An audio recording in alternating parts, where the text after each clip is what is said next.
David Hawkins, author of The Map of Consciousness, found in his research that birds calibrate to the level of 400, higher than many humans. This is the level of reason, understanding, and wisdom. Therefore, what can we learn from the way birds socialize, preen, play, and prance? Hey there, truth seeker. Welcome to the Star Kittens community where we discuss 13 sign astrology. Are you in alignment with your divine design? Do you want to master the metaphysical reality? Open the doors of perception. Each planetary body is an archetype, a template, if you will, that helps us interpret human behavior and the world around us. The more awake and aware we are, the more synchronicity will show up in your life. Our focus today is the Taurus full moon. We will spotlight and interpret the favorable trine to Pluto, conjunction with Uranus, and Libra Sun opposition. To help us reach more souls with this important message, please like, share, and subscribe. There is a lot going on, so let's jump in.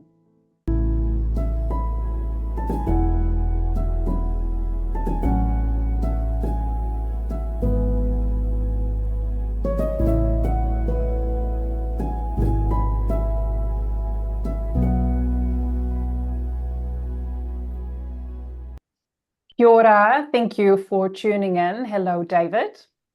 Hello. Exciting times. We're getting closer and closer to your birthday. Indeed we are. Yes. And today we are discussing the full moon in Taurus. What is the overview for us?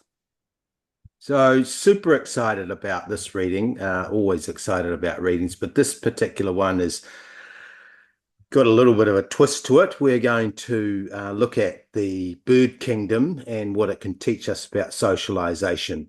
So let me explain. The Taurus moon and the Libra sun opposite was thinking about a metaphor and for that, and what better than the birds? Of course, Libra being air and Taurus being earth, and birds, of course, traverse both of those territories or those domains, if you like. So they have their feet on the ground, but they also spend a lot of time in the air. So earth and air is the energies. Earth, Taurus, air, Libra. And so we're going to talk a little bit today about using the metaphor and the bird kingdom as our template to interpret this particular full moon. Hawkins, David Hawkins, who many of you will be familiar with, did some muscle testing, and he muscle tested obviously humans, but obviously again various creatures, and one of them was birds. And the fact that they calibrated to the level of 400, for those who are familiar with the map of consciousness, that is a very high vibration, a very high energy. And I think as sentient beings, anyone who spends any time observing them or listening to birds or just, in and around them at all, can sense that they are very, very smart, sentient creatures. And so therefore there's some wisdom in their kingdom, and we will draw on that today. Overall, I think the theme of this, if I was to put it into a few words, is personal development and the process of socialization. So what can we learn from the bird kingdom? How they preen, how they play, how they present themselves, and what I call the politics of dancing. They definitely dance with one another. So the moon is about our emotional behavior, and the Libra sun is specifically, and we talked a lot about this in the last blog, about relationships. They are romantic or professional partnerships. That's where you've got a lot of skin in the game. Usually these relationships or Libra relationships, as defined from family relationships or friends or colleagues at work or mates in your sports team, are those that are serious commitments. So we're talking about Libra sun relationships, and we're talking about our emotional behavior within that context. Socialization, what does that actually mean? A socialization is about how do we learn and how did we learn, particularly as kids, but it's ever-evolving process, of course, when we meet new people and new groups. But socialization is broadly, how do we learn to fit in? And that comes back to an understanding of our emotions, and awareness of our emotions, or what some would call emotional intelligence. That's one aspect of socialization. Of course, another aspect, which doesn't always apply, is how to attract a mate or a partner, or the process through which we instinctively go through that. And certainly the bird kingdom teaches us a lot about both of these, how to fit in and how to attract a mate or a partner. The word preen, I love the etymology, and you know this, Sana, that I love words and going back into the history of them, but the word preen means to dress up. It's about grooming. And where did we learn to dress up and groom? Predominantly in childhood. Play, birds definitely play, but play is creativity and integration with others. Presentation, you think about how birds fluff up their feathers and so on and so forth, and they're always making sure they look good. The presentation is a function of our self-confidence, and that's to do with the sun archetype. And finally, the politics of dancing.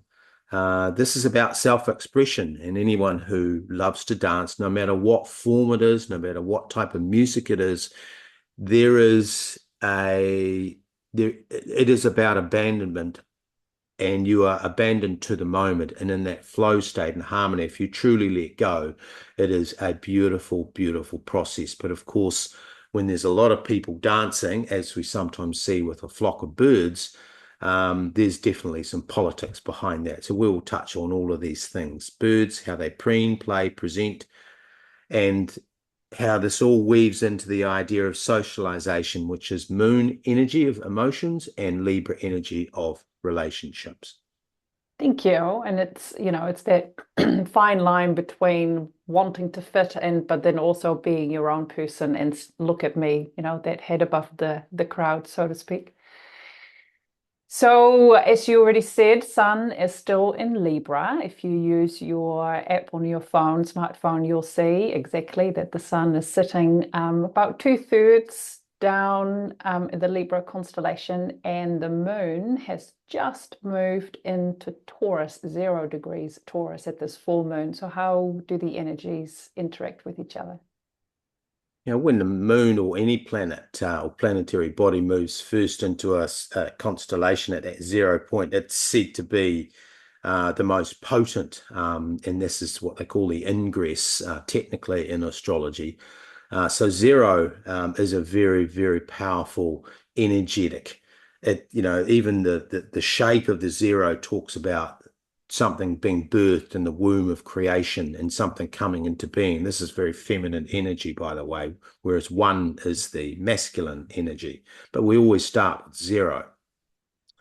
But the Taurus moon, as I mentioned before, is absolutely about our emotional experience of the physical world. How do we feel about our body? And when we're preening and playing, what is our perspective on materialism? And that ultimately is about presentation. And how do we manage our resources as well? So we're getting right down to the basics of existence here, the context of socialization, which I've mentioned already, in the sun energy, and how we bring our resources, our body, our perspectives into this process of socialization and interacting with others. Of course, the moon is to do very much with our 5 senses as well, and that of touch and sight and sound and scent and taste, because the moon in Taurus is our physical experience and our emotional interpretation of the physical world. So it involves, therefore, the 5 senses, and ultimately, again, how we interact with Mother Earth. Libra Sun represents our physical world mindset, or our mindset toward the physical world. Libra is thought, Libra is air. And this is about the combination of the Libra and the Taurus moon energies. How do we marshal our resources, going back to the bird kingdom, to preen, to play, to present, and to dance with life? How do we consider, and in what way, this is the Libra energy of thought, how balanced do we think about? How balanced is our consumption to the end of socialization the end, the means to the end is consumption, of course, and managing our resources. So where the moon is emotional, obviously Libra Sun is about thought.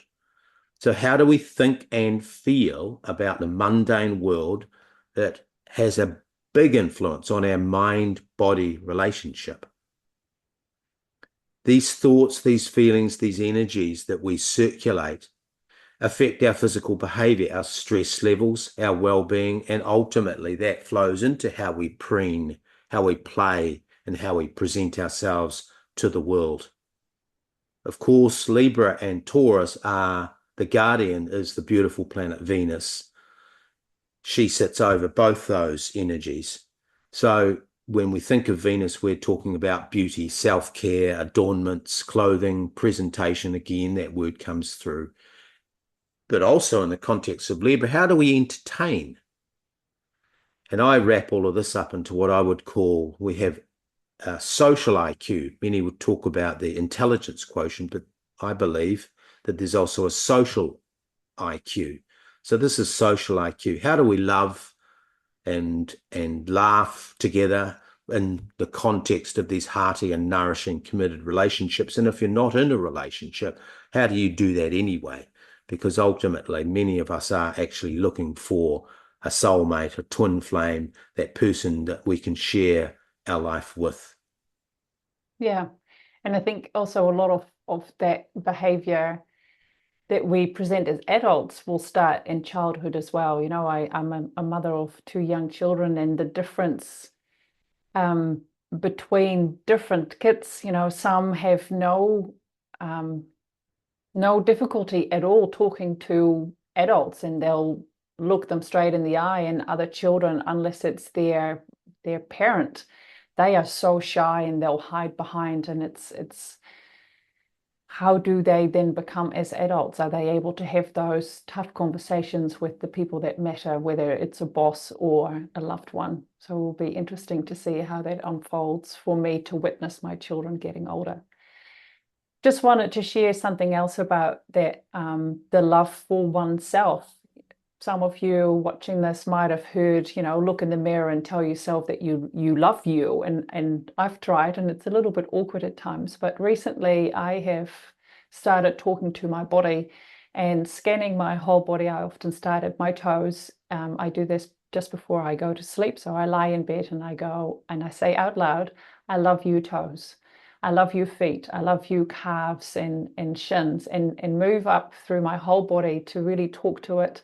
I love you, liver. I love you, heart. And it feels really nice. And I think to speak it into existence as well, sure, thinking it, using that air Libra analogy, as you've mentioned, David, but then also speaking it into existence, because I believe that our cells here, our thoughts are very important. And then by just sharing that love with the rest of your body, whether you mean it in the moment or not, I think fake it till you make it is definitely powerful there as well.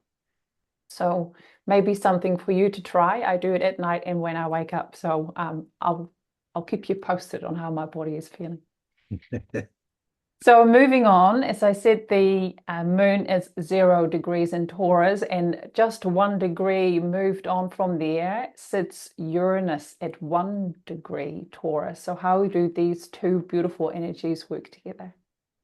Yeah, and just going back to what you've just said is that, you know, body dysmorphia and we get down on ourselves sometimes, and this can affect the process of socialization. In fact, it can have a profound effect. There are many people who don't accept their bodies the way they are. They don't accept, you know, the shape that they're in and so on and so forth. And there's an enormous amount of energy that, you know, that goes into, you know, getting into shape and looking the right way. And look, it's everywhere. These are probably $1 trillion industry globally. The money that is spent on looking a particular way, chasing a particular image. This is what we're talking about here. This is the process of socialization, and that's a really good segue into understanding that combination of thinking and being. You know, Taurus Moon is really about how are we being with ourselves, and yet our thoughts and our self-assessment can actually be at polar opposites. So that's a very nice, so thank you for adding that in. The tarot card, sometimes we like to refer to the tarot, and certainly in this case, Uranus, you've just mentioned, is the Fool, which of course in the tarot is 0, representing beginning, spontaneity, and a leap of faith, of course.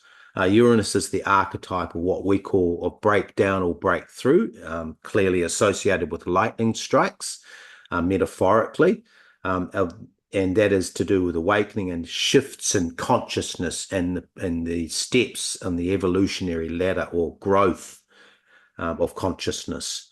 The moon is personal, and the sun in Libra is interpersonal. So we've got the two aspects at play here, I and we, and they both are factors in the process of socialization, how we see ourselves, which we've just talked about, and how do we fit in with the world.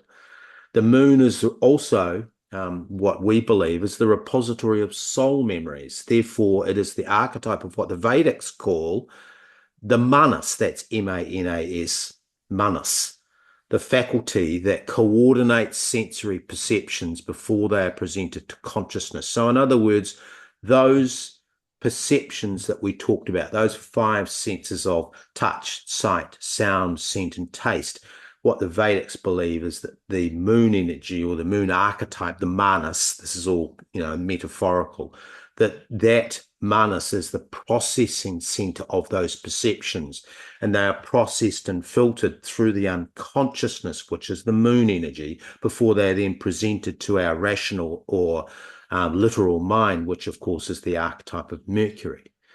So the moon is therefore, in that Vedic structure, which is something I personally subscribe to, is the foundation of the 4-mind structure. And that 4-mind structure is to do with the unconsciousness, the metaphor, or the archetype of the moon, unconsciousness, the intellect, which is the archetype of Mercury, the personality, which is the archetype of the sun, and the connection to the divine. And in fact, there's 2. That eternal wisdom connection is through the third eye and intuition. And that, of course, has 2 factors, the masculine and the feminine, which we ascribe the masculine, sacred, the masculine intelligence to Pisces, and we ascribe the sacred or the divine feminine intelligence to Ophiuchus. So that's the 4-mind structure, and of course the moon sits at the very base of that. The moon is therefore the foundation of our human awareness, whereas the third eye intuition is the seat of our higher mind, and the spiritual path is how we integrate that lower and higher experience, those polarities, if you like. The moon is therefore instincts, urges and surges, compulsive behavior, knee-jerk reactions, fear and uncertainty that rests and resides in our unconsciousness. Sometimes we've carried these things, these energies, in our manas or soul, a memory across multiple timelines and experiences. So therefore, ergo, Uranus brings light to our unconscious behavior that is blocking, impeding, and affecting our emotional integration with self as a cohesive personality expression. And when we talk of authenticity, what we mean, we say. What we say, we mean.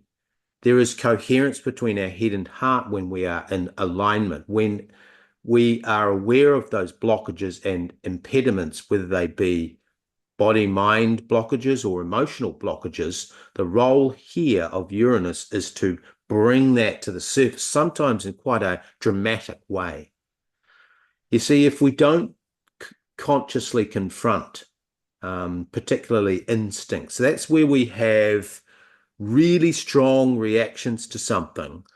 And it may not be, we might have had an awesome childhood. We may have had fantastic experience of socialization. We might not have had any real drama at school. We may have, but often we haven't. Humans haven't. And sometimes yet when we meet someone else, the socialization process, we have a really strong adverse reaction to them. We can also have strong adverse emotional reactions to circumstances, situations that can be, morph into full-blown phobias, or anything from just that really grinds my gears type of experience. So that is, we believe that is coming from the manas, the soul memory, these repository of soul memories. So the Uranus role, which is a masculine energy, is the consciousness that awakens us to that so that we can socialize more effectively. And we can be more effective at dealing with split or disorganized personality expressions. That whole thing of, this is about trust. What we want when we're socializing with the world is we want people to trust us, and that we want people to be able to rely on us. And we don't want to be one person over here in the shadows and another person over here in the light, if you like. So depth and solidity of our personality is in the context of socialization. That's the Libra Sun expression. Uranus therefore helps us to unearth unconscious behavior that is blocking, impeding, or affecting our emotional integration, not only with self that I mentioned before, but with other. That being a partner, professional, romantic, represented by the Sun in Libra. Gosh, bringing things to light, it's not always easy to deal with, but if we want to grow in this lifetime, it's necessary to have that mirror up close and personal at times, and then accept that was what happened for a reason, and now you can move forward and grow from that.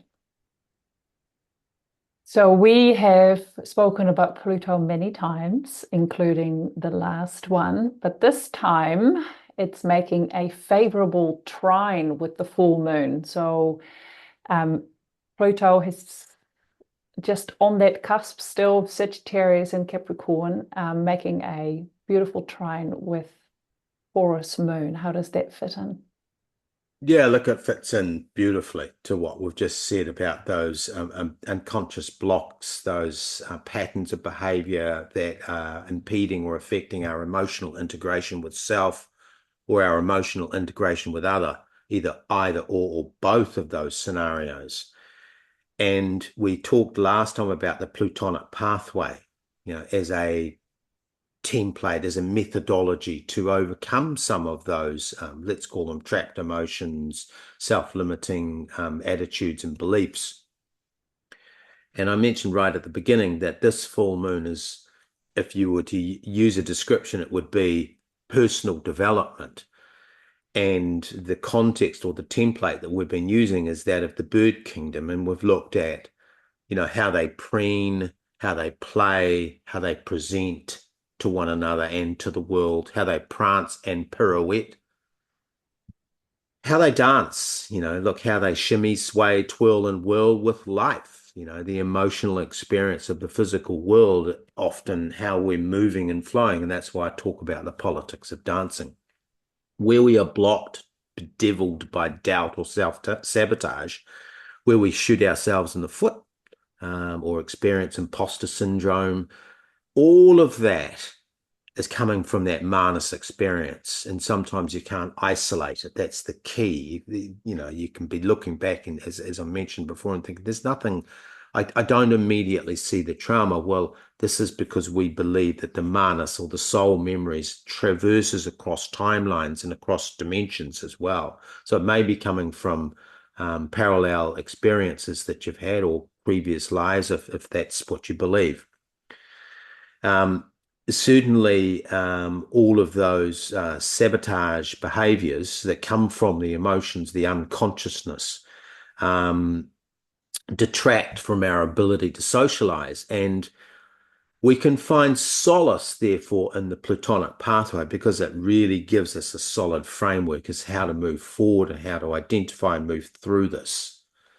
So just to recap quickly, the Plutonic pathway, as we interpret it, is 3 parts. 3, is that 3? Yep, that's 3. The first is to transmute negative frequencies or energies.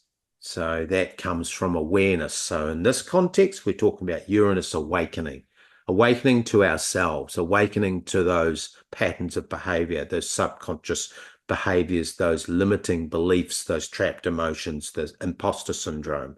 So we need to transmute that. And we do that through awareness. That's the first step of the Platonic pathway. Only when we have awareness can we transcend the beliefs that are formatted in our minds and in our souls around whatever the issue is. So we transmute through awareness, we transcend beliefs, and we do that through the process of reframing.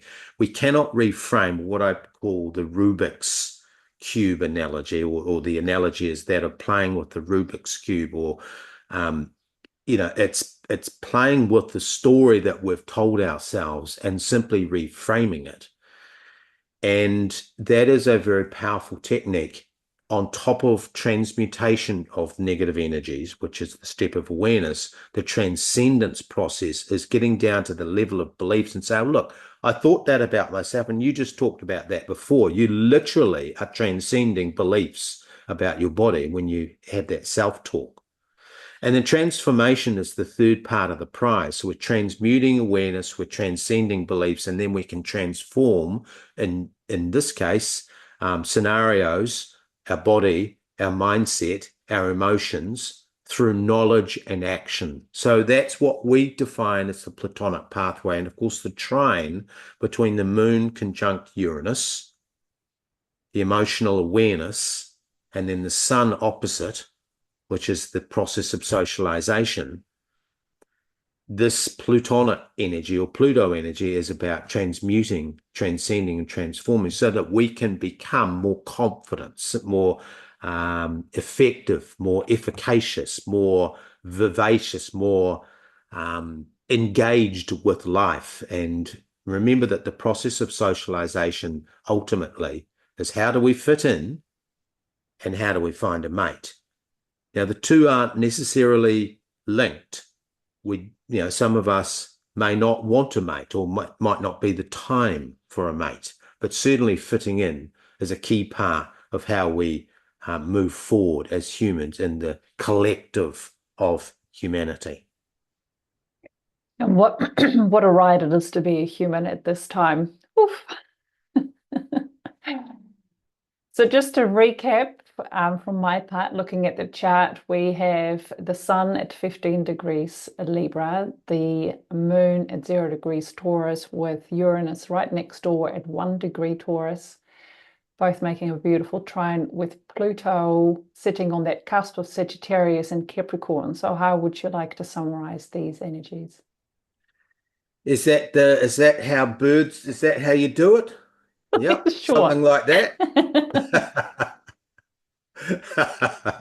But that would be part of the summary. Very special that we talk about spirit having a human experience, and the sentient species that are all around us, and the birds are that beautiful combination of air and earth energy, and that's part of the summary.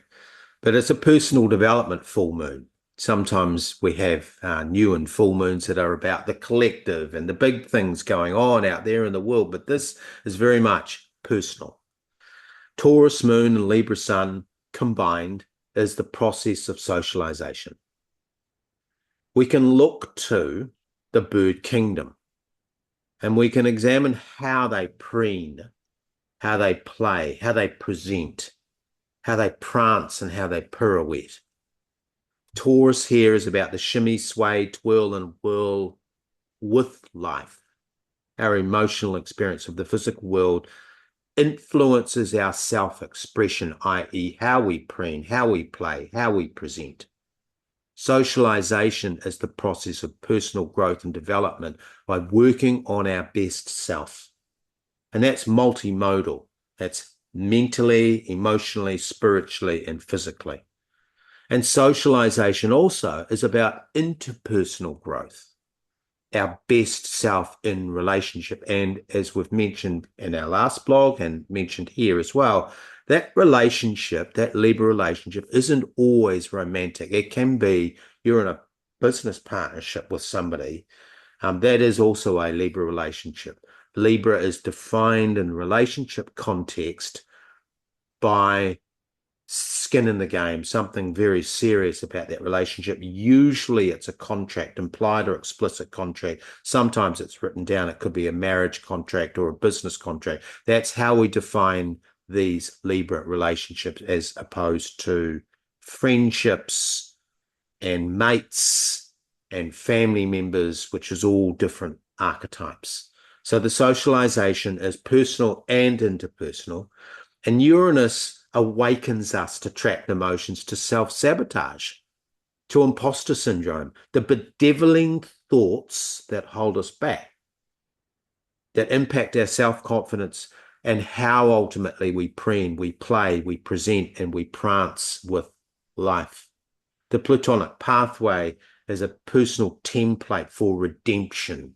It's a redemption template where we transmute negative frequencies and energies, we transcend self-limiting beliefs, and we transform our social intelligence so that we can be effective in the court of life. That's work, relationship, performance, and self-confidence. So that would be the summary, and that would be the namaste. Thank you. I really liked how you said that, sometimes the full new moons, it's about the collective, but this one is very much about the inner work and helping us a leg up is how I interpret it. So thank you so much. If you would like to know where your sun, moon, rising sign were at the time of your birth, true position, then please get in touch to get your natal chart or treat yourself on a 2-hour reading with us. We love to enlighten you with possibilities of your lifetime. You can also listen to us on Spotify. We are active in Telegram, Facebook. Thank you so much, David. Your birthday week has started. It has, and you forgot to say you put us an apple as well, didn't you? Oh, I have put us an apple. So if there's Yep. another podcasting platform, because I can put us anywhere. So if you listeners would like to tell us where you like to listen your podcast from, I can see if we can put us there as well. Thank you for reminding me of that one. No worries. Thank you. Until the next new moon. Namaste. Bye-bye.